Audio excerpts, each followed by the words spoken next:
What's up, everyone? Welcome to another episode of Style Chats with Ayisha Nicole. This is my opportunity to share the stories of different stylists, designers, entrepreneurs, and we tackle all areas in relation to fashion and business. I am here with Miss Alysha Antoinette. She is an entrepreneur, a stylist, a designer, a mental health advocate, and I'm so excited to have you here. How do you feel, girl? I'm so excited. Yes, so you look amazing. That's number one. We're going to start opening these episodes up with a fit check. So tell us what you're wearing. Listen, you remember when Kalana Barfield dropped the Target?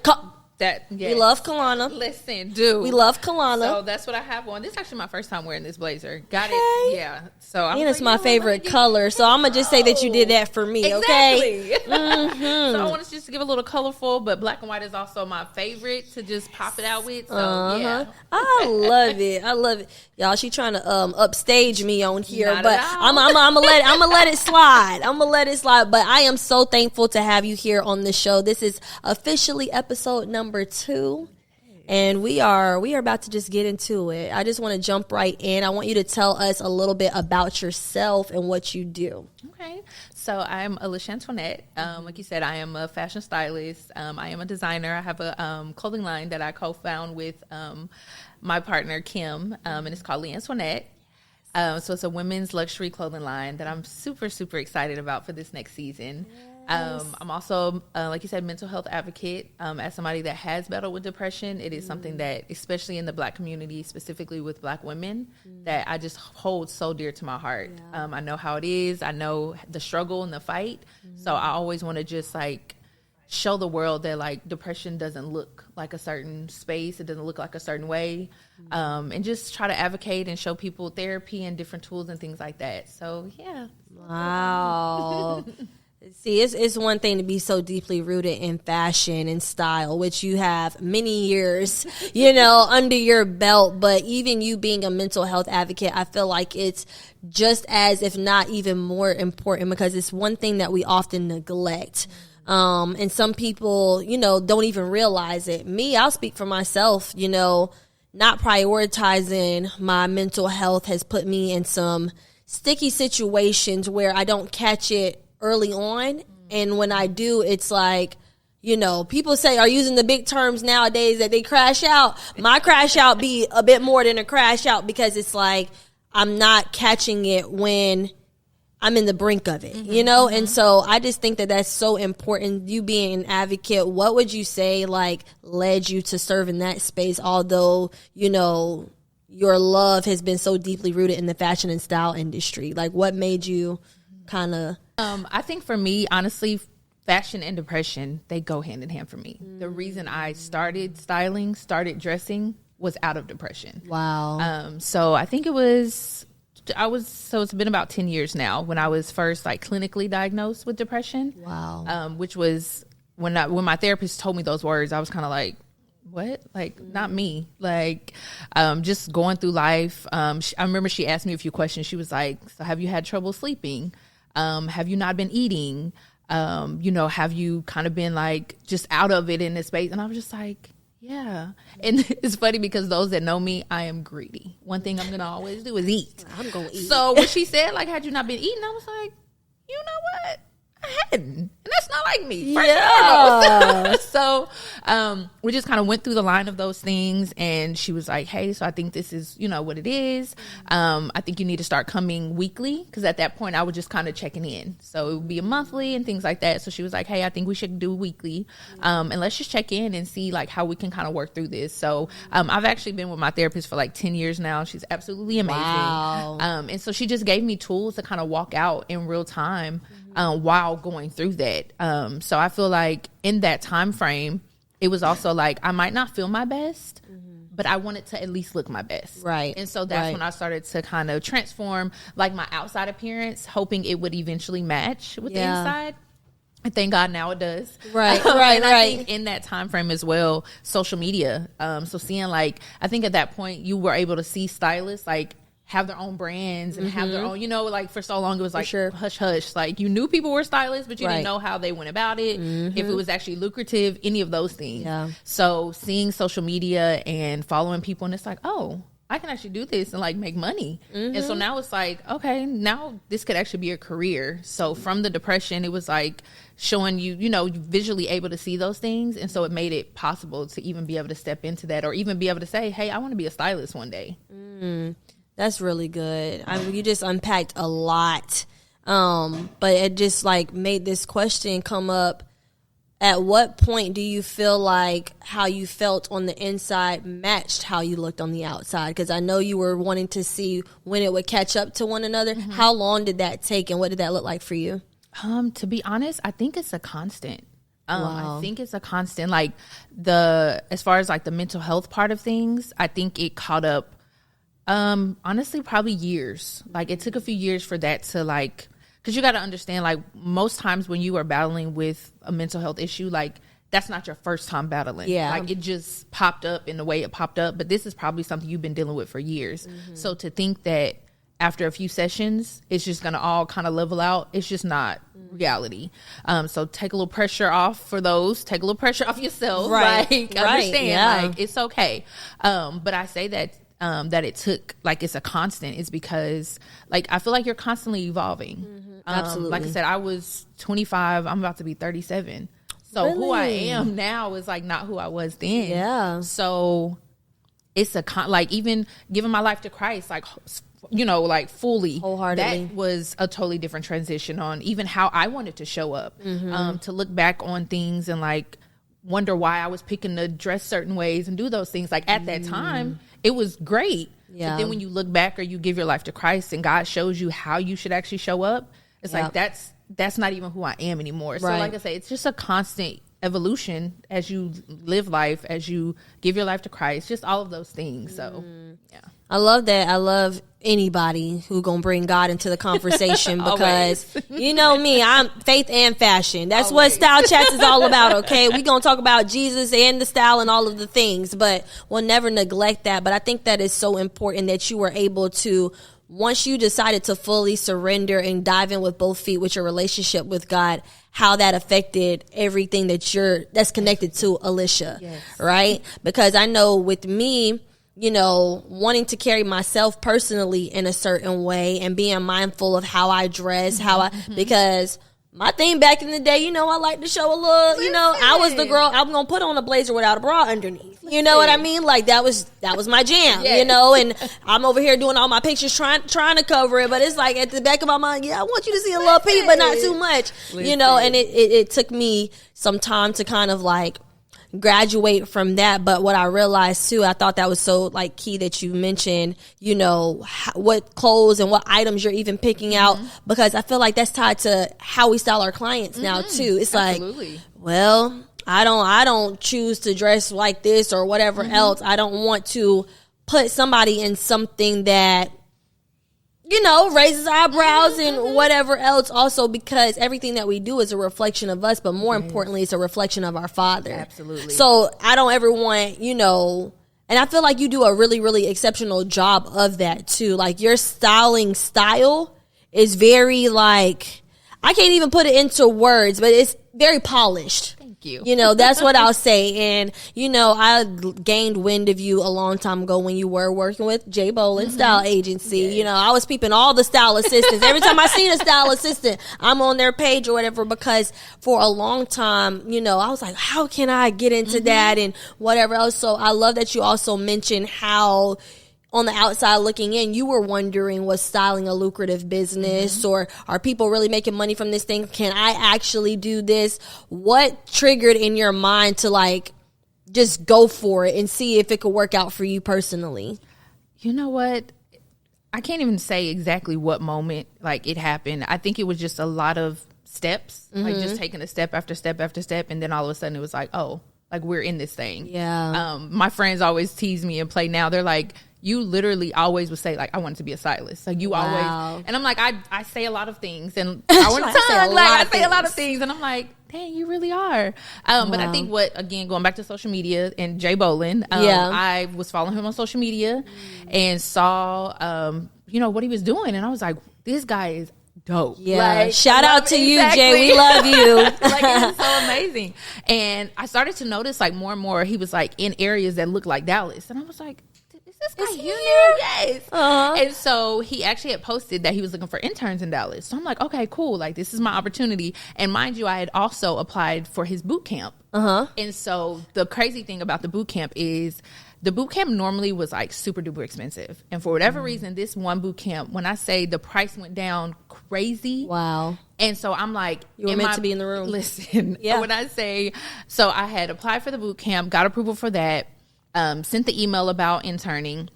Got a response back and was like, hey, are you in Dallas? And I was like, yeah, I am. And so I never heard back. But that was the week of the boot camp. So I was just like, you know what, Lord? It's the week of the boot camp. Yeah. You know, I'm sure he's busy. So I get in the room. And so if people don't know, but I'm like super like introvert. I don't like to talk a lot. I just like to peep the scene. I'm just like very, I'm glad you're here, girl, because now this means even more to me. Exactly. And you're doing amazing. Thank you.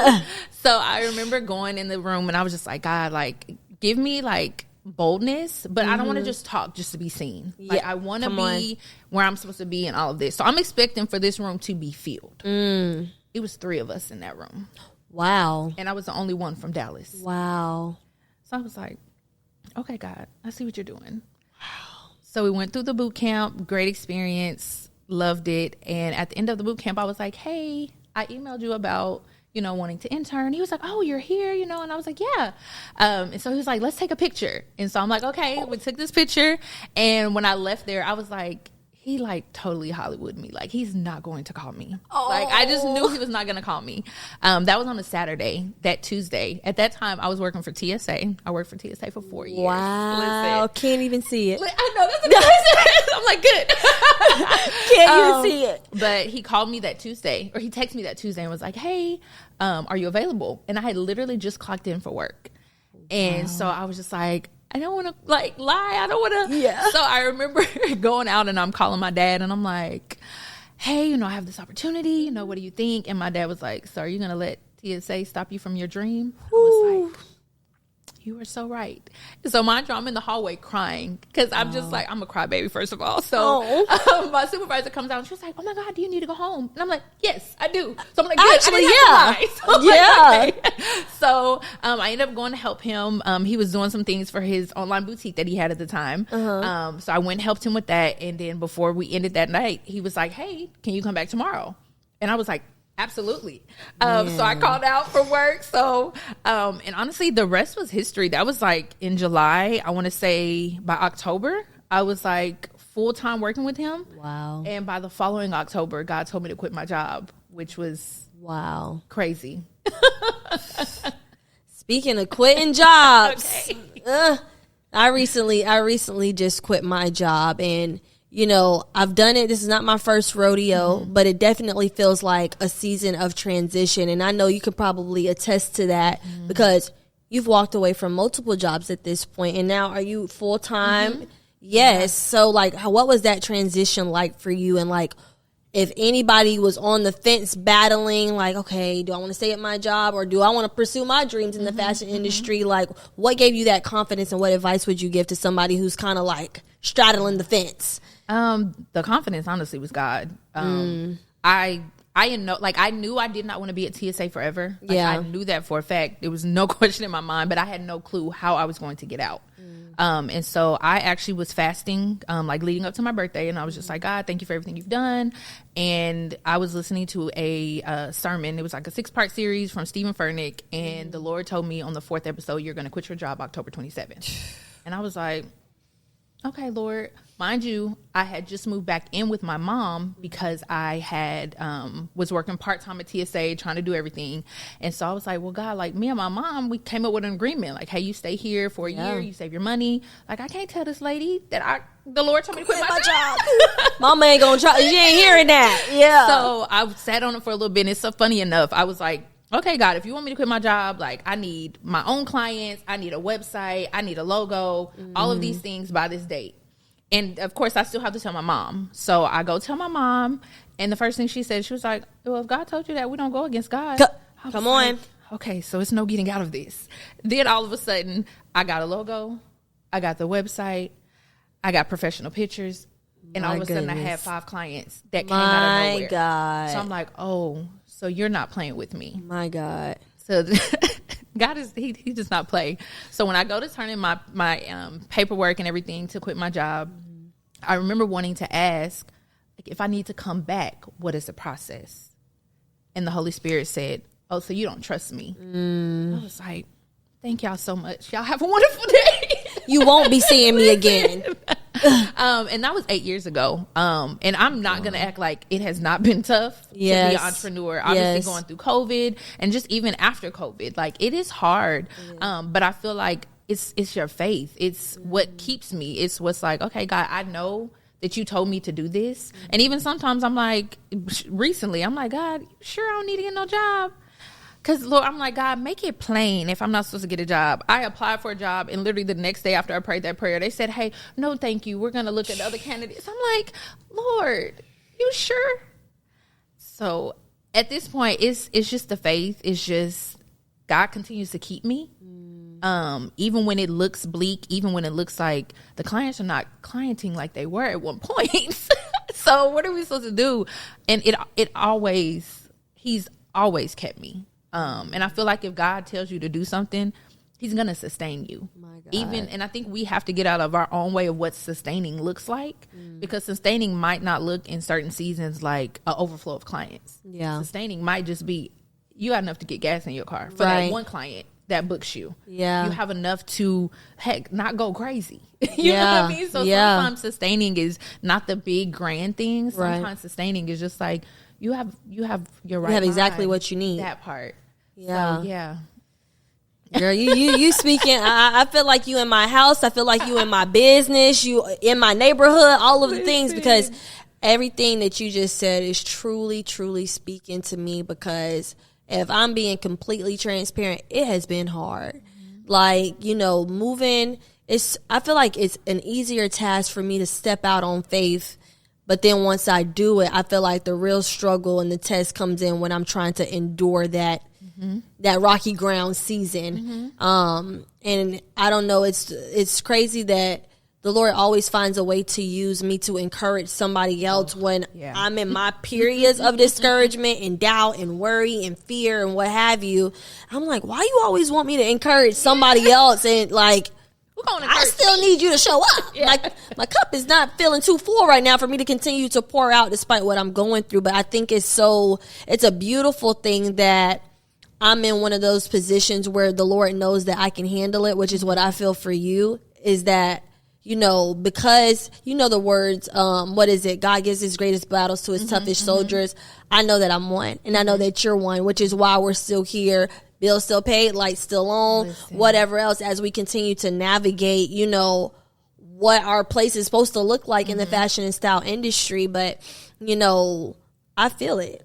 I definitely feel I've experienced it. I know the drought season of the clients. So if y'all ever need a stylist, come on and book your girls. We will get you together. But I just think that God continues to be faithful, which is so important and so necessary as a reminder anytime the enemy tries his best to creep in, because he will. Listen. But I just really want to just commend you, because although everybody who follows you on social media, they don't know what's going on behind the scenes in real life, but you make it look glamorous, okay? You would never know.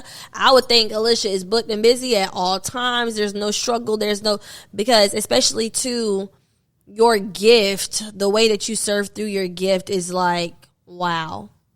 God is the foundation of your business. And I feel like the more that we continue to keep him at the center, that's how we're going to continuously thrive. Absolutely. Even when it doesn't feel like it, even when the finances is not kind of adding up, when we feel like finances are dwindling or what have you, because he's going to sustain us. So I just think I'm glad that you even pointed that out, because that just spoke to my spirit. And I know I'm kind of going off course. I promise I'm not trying to preach to y'all, but she ministering to me right now. Like, you're ministering to me. So I might call this ministering through style for this episode. But no, I'm super, super proud of you. And I just want to know too, like, even when you got the vision for Ayisha Antoinette, okay, I definitely see that God is blowing your mind through that business. But I want to know, what was the vision that you had that, okay, I'm going to put this into these pieces. This is what I want my collections to look like. How did you want women to feel when they purchase or wear your clothes? Like, share, girl. give us the goods. So actually it came from, so at the time, Kim was my client. So I was styling her and she wanted to start a collection. And so at that point I was just helping her. She was just kind of like, hey, what do you think about this fabric, kind of this design? And so I was just, being a stylist and then also helping her with that. Yeah. And she was just like, one day she was like, you know what? I feel like you're doing too much to not be like a partner in this. Like you're helping me too much and all that. And I was like, oh, okay.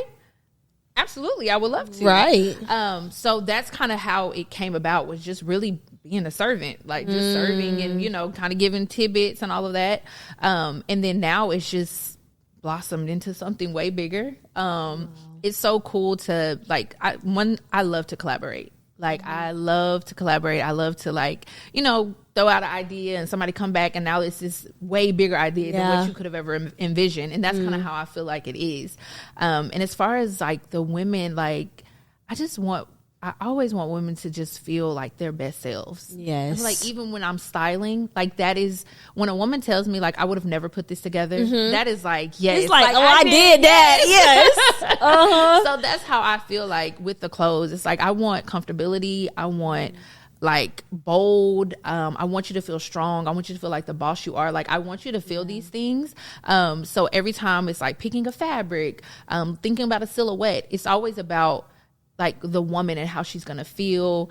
Our sizes are size inclusive, so it's always about like I want every woman to feel, you know what I mean? Like I don't want it to be like, oh, when it comes to this size we have to cut. Like no, I want it to be it's the same design, it's the same, like right. it's all of that. Like the fabric is just as luxe, the fabric is just as great, no matter who it's for. So I think it's just that wanting to kind of fill that gap of just not all inclusive, like as far as the sizing and things like that, the luxe fabric, like just all of those things that I just sometimes you feel like it's missing, especially from like Black companies and things like that. So yeah, I think that's just a little bit of the background of Lee Antoinette. Yeah, I congratulations to you both, and I cannot wait to see where God continues to take it, because I told you this, how inspired I was when I saw that you had your launch fashion show. I'm like, oh my gosh, this is exactly what the Lord gave me to do. And, just to see you do it, and you did it with excellence. I wish I known about it, and I didn't see it until after the fact. And I was like, how did I not see this? Like, where was the promo at? Because I definitely would have come to support. But even that, just seeing you accept it, but also walk in it, because some people can know exactly what God told them to do, and they still sitting on it. Yeah. Still sitting on it. And so you are actually like walking in the very things that the Lord told you to do, which is how I know He ain't never gonna let you fall. He's never gonna let you fall. But I do want to highlight how you said that the brand as a whole is meant to be all inclusive, right? There are tons of women entrepreneurs. I love my women down. We love a good boutique owner, whatever. But can you really highlight some of the pros and the cons, the major cons to not having all inclusive sizing? Because there is a lot of brands, small, medium, large, and then it's not even, I'll say, a consistent fit across the small, medium, large. Like the small maybe is one of those where it runs huge, like it fits like a medium. But I think a lot of people are so concerned with the additional costs that are involved in sizing but beyond a large, that they kind of shoot themselves in the foot when there is, more full figure woman wanting to support their business or their brand. So can you kind of speak on that? Absolutely. I think, like you said, the small, medium, large, like the average woman is not small, medium, large, especially if we're going even specific into the Black community. Like the girls got hips, the girls got, they have all of those things. So why not, make things that accentuate those things, like that make things that, invite people in. Yeah. Because if you make things, the girls are going to show up. Yeah. Like they're going to consistently show up. If you give them consistency, if you give them great customer service, if you give them great designs, they're going to show up. And the one thing I love about Lee Antoinette, all of our things are actually made to order. We do have a few things that are like, ready to wear, but a lot of our things are made to order. So it's going to be made specifically for you. You send us your sizes, your measurements, and it's going to be made right for you. So I think that's also that piece of like making sure that, you know, if it, because like you said, sometimes the medium isn't as medium as it should be, or you know what I mean? And so those things definitely do just, you know, discourage you, especially if you're ordering like online and things like that. It's like you don't want to have to continue to return things or, you know, and I think sometimes when you do buy things like just off the rack, it is going to be like some altering or something that might have to happen. And so it just kind of comes with the game. But I definitely do think that the small, medium, large, like we have to do away with that. Like even boutique owners, like majority of them are going to end up with smalls. Like that's what you kind of have left over. And a lot of times those extra large, those, you know, those are the things that are going to sell like that. But for some reason, I don't know why we haven't kind of caught up with what we see in the world, honestly. I love that you say that. And I just think one of the greatest things that people need to understand is that no garment at all is meant specifically for you unless you got it made. And it's as much as we can put on a pair of jeans and it hugs us like, oh yeah, like girl, those jeans was made for you or whatever. I've always feel like any garment that I've ever purchased or even things that I've gotten for clients, there's always a nip and a tuck that there's always an area of opportunity to make to make something fit just a little bit better. But I think the more that people begin to realize that and taking into account different body types, different ethnicity, like you said, women of color, you know, well, y'all can kind of see my little shape, but you know, I'm little, but I got a little something. But taking those things into account, I just feel like it turns into the person not allowing the clothes to wear them, but them actually wearing the clothes. And if we are able to get over that, I think people are going to feel more prone to, okay, you know what? It may be a bit of an investment to, you know, go all the way up to a 2X or a 3X, but it's worth it in the end. It really is. It's so worth it in the end. Cause it's like, what do you lose by opening your horizon, broadening your horizon to even more clientele? Because when you think of how many people that you leave by the wayside only catering to a specific, you know, customer or whatever else, it's like you miss out on money. And there's a lot of other things that come from that too. I pride myself on how I make women feel, right? And so when you see these brands and they're hard cap at large or whatever, you know, it can make other women feel insecure. It can make them feel like, oh, stores or boutiques or what have you, they never have anything for me. Like even me coming from, you know, working in women's shoes at Nordstrom, we had tons of women coming in there asking for the size 12, 13s, and 14s. You're like, well, we only got these two brands. You got Stuart Weitzman and Sam Edelman. Which one you want? Sometimes Tory Burch, you know, and it's like, they leave feeling like no store, there's never nothing for them. So that's even, you know, speaking to me what I want to take into account when I launch my clothing line, my designs and things. But if you were to say how that process, like what does that process look like, you going the made to order route? Like, have you seen, do you feel like it's been a greater profit, or do you feel like it's kind of like slowed your business down? I think it has its pros and its cons. Like obviously, like say if a stylist needs something like right away, we know how sometimes things get, you know, last minute. Sometimes you don't have like that specific size because you know we have samples and things like that, but maybe you don't have that specific size available. So that could kind of be, you know, a con. But I think as far as like your customers, I think that they really love it because they know that the piece is going to be like, we had somebody order like from DC and she saw something that she liked, but she wanted it in a different color. And so we were like, cool. So so it comes, it's the same fabric, but it's just a different color. She had like a white party or something to go to.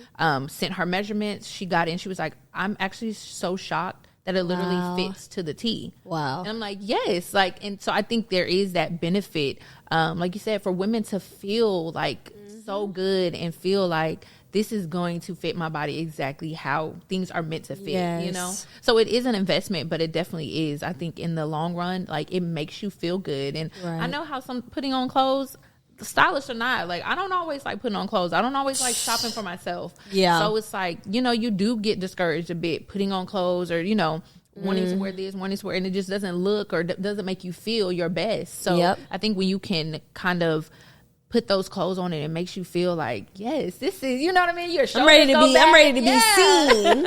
Where we going tonight? That extra to it. It's like, yes. Yes. I see. And my struggle is like the opposite. I stay at the tailor because stuff be too big all the time. I be like, golly, like ain't nothing ever. My lady, her name is Miss Kim, and she gets all my little coins. Everybody needs one. Yes, yes, but she's affordable, y'all. If y'all ever want to go see custom tailor, okay, tell her I sent you, okay. But I'm just, I don't know. I'm just more wanting to see women who struggle with that whole confidence piece to overcome it, because we're so powerful. Girl. We're so powerful, and there's like literally nothing that we cannot do. If we say that we can't do it, 9 times out of 10 is because we just don't want to. Yeah. Like I really feel like don't have the capability. Absolutely, absolutely. But even you, I just want to highlight too, you and Kim. That's her name, right? Y'all's business partnership.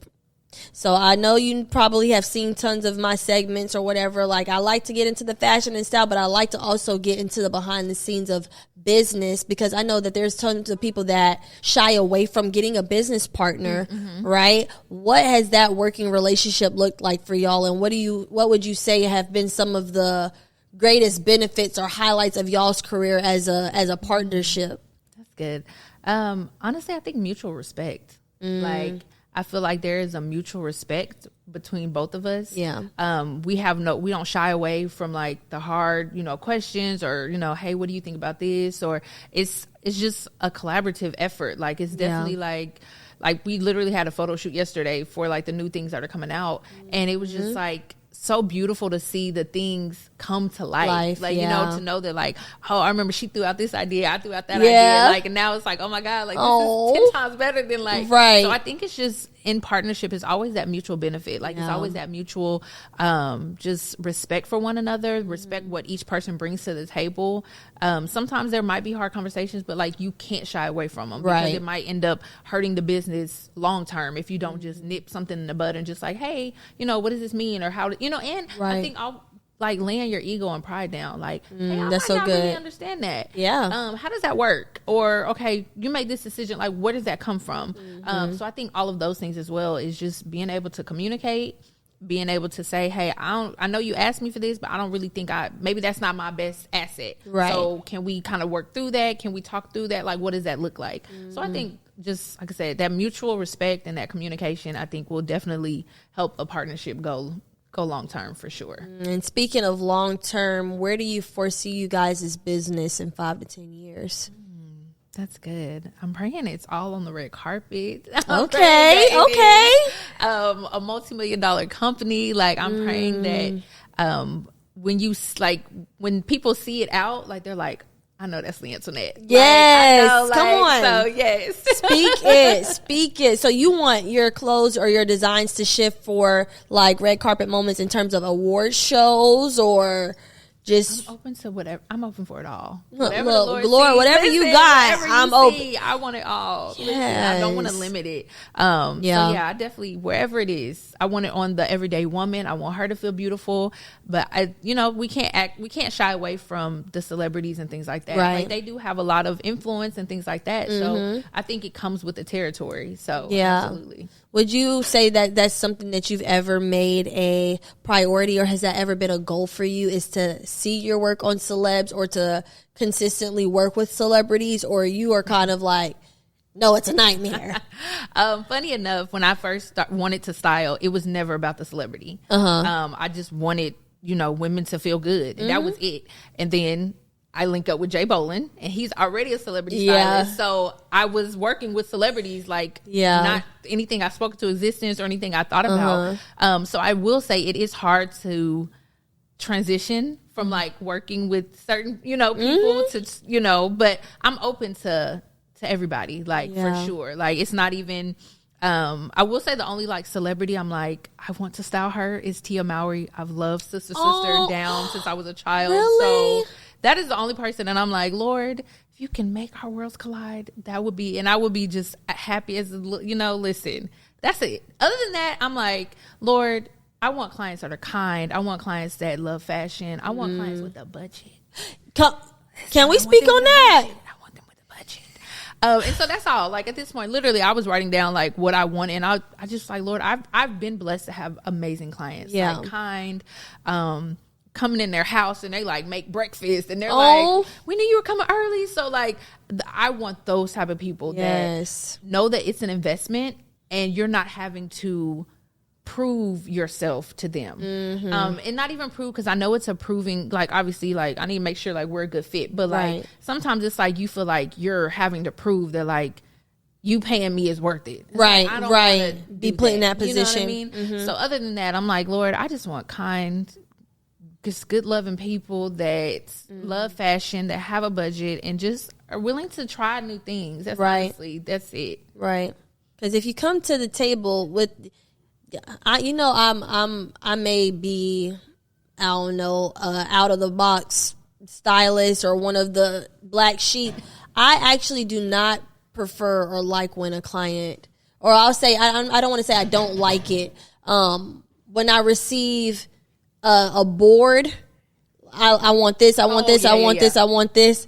It's like, well, mood board from, Let me do it. Let me do my job. You know, like, and I think it gives us the open door to really just tap into our gift and our calling, because that's our job. Yeah, you know, like, and I always want to do my best to really show a client what they didn't see. Absolutely. Or what they thought that they couldn't do, you know? So it's like there's so many layers that we can peel back in terms of the confidence piece, because that's literally my favorite feeling also. It's like, oh my gosh, I wouldn't have put this together. Like, I look good, you know? Or, you know, just seeing the reactions. I think that's what makes what we do so rewarding, you know, and I just want us to just continue to grow and elevate in that space and place. But I'm just blown away, honestly. Like, I already see, and you talk about Tia Mowry as a person that you would love to style if you can get connected to her in any kind of way. Well, my feature from the first episode, he's worked with her, so I'm going to see what I can do to get you connected to her, because she has his products and things. So they've been connected. So if there's anything that he can do to kind of make that connection for you, I want to see God do it for you. Wow. Thank you so much. Absolutely. Absolutely. Well, I just want to thank you again for coming on to the show. This is your opportunity to ask me any questions, because this is going to be, I'm the interviewer, but I want somebody to ask me something. So what is something that comes to mind for me? Listen, let's talk about you quitting your job. Like, where did that come from? Okay, so we kicked off with mental health, something that I loved and that I was really, really passionate about, that I turned out to be exceptional at, started weighing on my mental health, to the point where it affects how I show up. And working in that lane of retail where I actually have to sit with every single customer that I wait on, and, you know, whether it's pouring into them, giving style advice, going to get 15 more boxes of shoes or whatever, when my mental health is not in the correct place, it started affecting the way that I show up. But I also knew that I had overstayed my welcome there. Listen. And so when you get to a place where you've overstayed your welcome somewhere and you're trying to ignore it due to a paycheck, God's not pleased with that. So as uncomfortable as I knew that this decision was probably going to make me, I knew that I had to do it, because when I prayed, I received a date. It was May 31st. So May 31st, whether you got a job or you don't, it's time to go. But I never had worked, and this is nothing towards, you know, my company or anything, but just me speaking from my own personal experiences of being in the workplace. I've never been somewhere that drained me so much where I had to take a step away to let out a cry real quick, or I'm pulling up to work and my eyes are watering. Like, that's not healthy. And so just me trying to do a better job of choosing myself and showing up for myself, I know sometimes that comes at the hands of detachment. And it can feel like a greatest sacrifice, but I'm not willing to continue to sacrifice myself, at the hands of something that I don't need, because God's going to have my back, and so it was definitely a great run, but I also know that I overstayed my welcome because I was hired as a seasonal. I was supposed to be there for 2 months, but 2 months turned into 2 years real quick, because I was like, I'm good at this and I'm pace setter and I'm doing all of the things. But, I think even this is like something that people need to apply to their life. When you are investing so much time into something that is calling you or tugging you away from the things that God has called you to do, it's time for you to take a step back. Yeah. Because what you'll end up doing is you're neglecting the very things that you are called to serve in the world and to serve people. And so I know that for me and where I am in my life right now, I cannot physically be somewhere or do something that requires my physical presence 5 out of 7 days a week. Yeah. I can't do it. I'm neglecting styling. I'm neglecting designing. I'm neglecting content creation. All of the things that I know attribute to the way I'm supposed to take up space in this world. Yeah. So good. Yeah, so, transition season can oftentimes be uncomfortable, but, it's also an opportunity for you to go deeper in the Lord and see, what do you want me to do in this season? Am I supposed to be still? Am I supposed to be applying to jobs? Because I know that's what my flesh wants to do. That's what my flesh has done. Has anything come through? You said that you was receiving rejections. I received about 3 more literally yesterday. I said, well, you start to wonder, do you not want me to work? Or, like, what's going on? Like, because if that's not the case, cool. But send the clients and send the funds instead, Those will do now, not later. Come on. But I'm definitely blessed beyond measure. As much as I can say behind the scenes, some days are hard. Some days I'm in tears. Some days I'm like, Lord, when are you going to move on my behalf? But I know that so many great rewards come at the hands of obedience, swift obedience too. Absolutely. So, yeah. And when you are in something that feels, because it sounds like that was something you were good at, you loved it, and so I could imagine how more difficult that is to leave something that you like completely dislike. Yeah. So the fact that you were able to do that, and be obedient, I think that just says a lot about your faith. And I feel like in this next season, like, your faith is going to have to really rev up. It's gonna absolutely. Because I feel like in that space, in that time, in that transition, that's when you really like see the face of God. That's when you really see, who he's called you to be. That's how he shows up and shows you who he really is as well. That's good. So I love that for you. Congratulations. Thank you. Thank you. Well, again, I just want to thank you for coming to sit on the green couch. Girl, this is my favorite color. You came in my favorite color, but I'm just so grateful that you took the time to be a part. This was an amazing conversation, and I know the Lord is going to continue to move in miraculous ways in your business, and I'm praying overflow in the clients with the budget. There we go. With the coin, because what you said, the bills are due now. Yes, not later. Bills are due now. But that closes out Style Chats episode number 2, season 4. Y'all be sure to tune in to the next episode. This season is going to be can't miss. Bye.